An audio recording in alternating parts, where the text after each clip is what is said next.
Blackheads are one of the most common forms of acne, and preventing them usually has much more to do with patience, consistency, and gentle daily habits than with harsh scrubbing or dramatic quick fixes.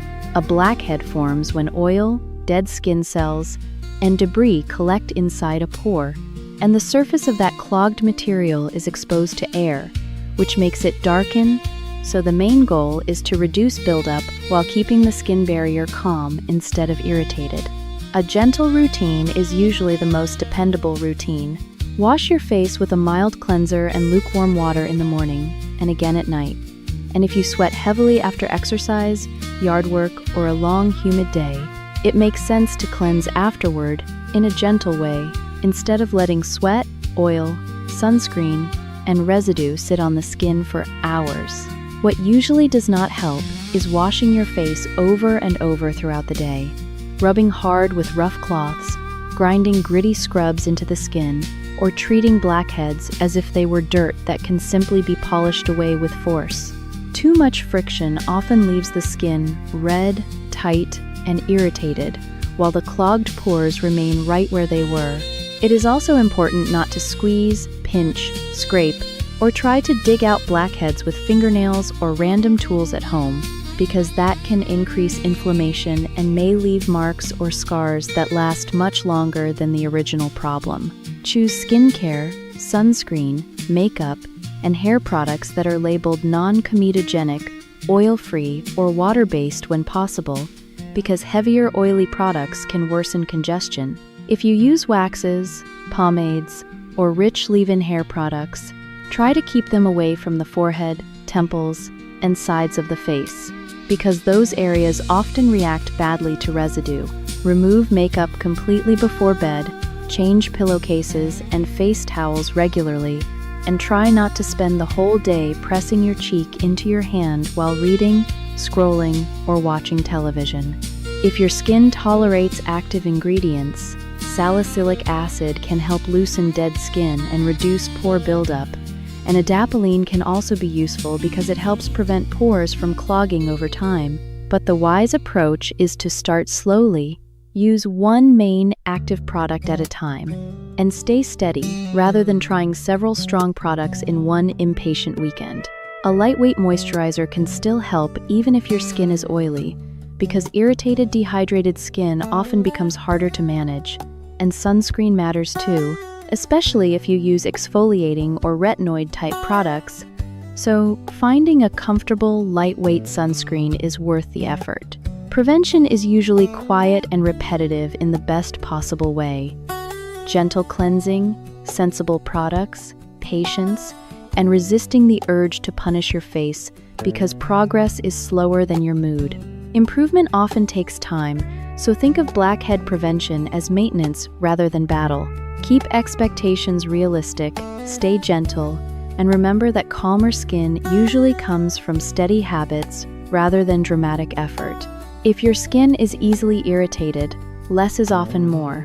If a product consistently makes your skin feel greasy, sticky, itchy, or more congested, simplify your routine and give your skin time to settle. If you wear makeup often, fully removing it at night is a simple habit that can make a real difference over time. And if acne becomes painful, deep, widespread, or starts leaving scars or dark marks, it is much smarter to get help from a clinician than to keep improvising in frustration.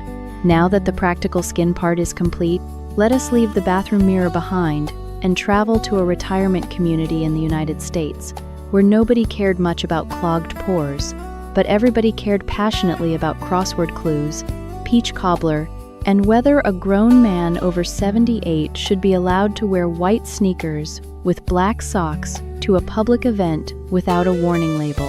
The place was called Silver Brook Village, a retirement community in Virginia where the lawns were clipped, the porches were wide, the magnolia trees dropped petals like slow applause, and the clubhouse had the permanent smell of coffee, lemon polish, and pie cooling somewhere out of sight. Silverbrook offered chair yoga, movie matinees, dominoes, hymn sing, art afternoons, blood pressure clinics, and something called community engagement programming, which sounded official and mostly meant old people getting together to argue cheerfully about folding tables, raffle baskets, and what exactly counted as a salad. At the emotional center of Silver Brook lived 76-year-old Dorothy Fields, a retired school office manager with silver curls, reading glasses on a chain, a handbag full of tissues and peppermint mints, and the sort of organized soul that could make a chaotic room apologize to itself.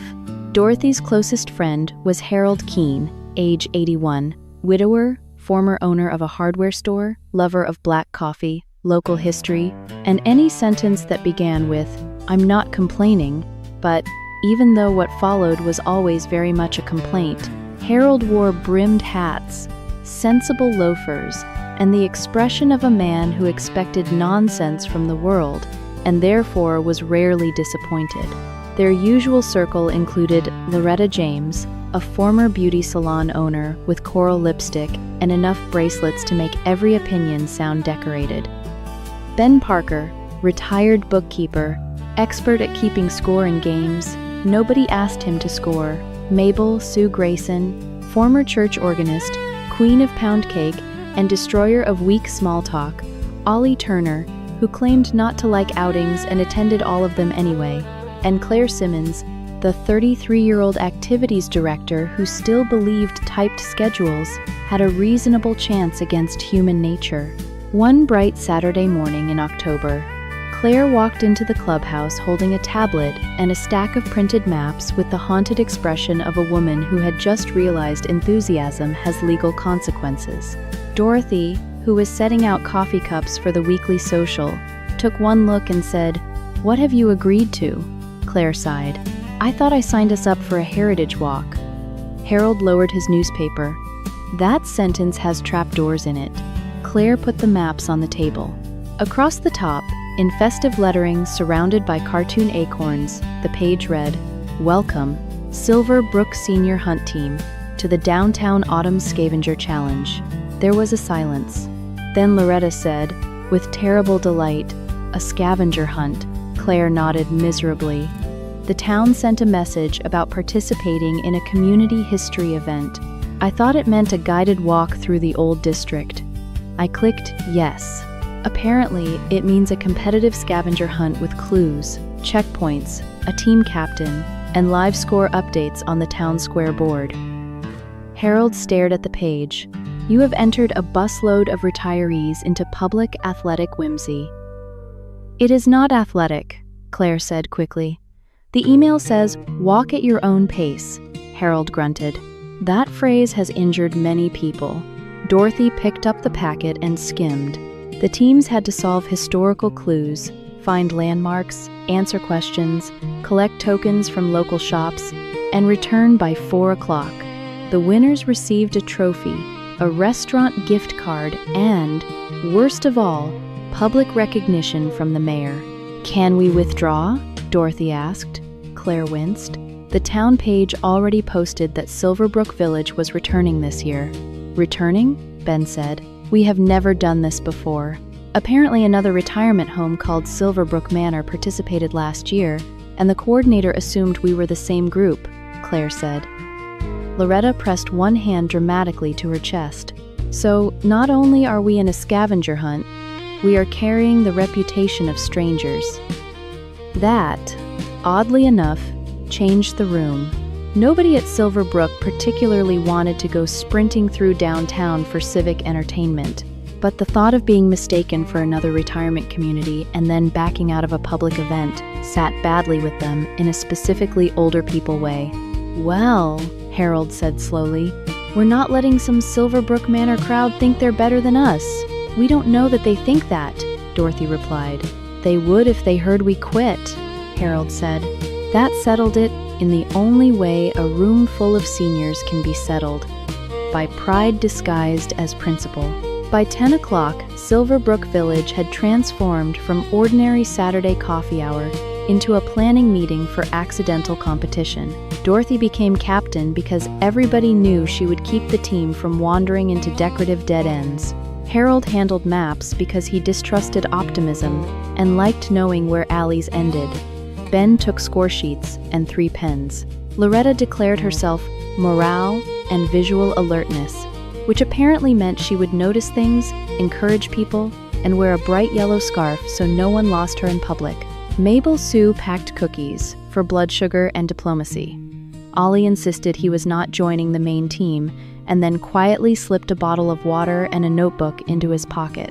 Claire called the town office to confirm rules and discovered the whole thing was even more elaborate than feared. There would be 12 clues, checkpoints at the old bakery, the war memorial, the bookstore, the courthouse clock, the Riverwalk Arch, and several local businesses. There would be bonus questions. There would be one mystery envelope opened at noon. There would be rival teams, including the Rotary Club, the high school history team, the Garden Women's Circle, and, most horrifying of all, a local real estate office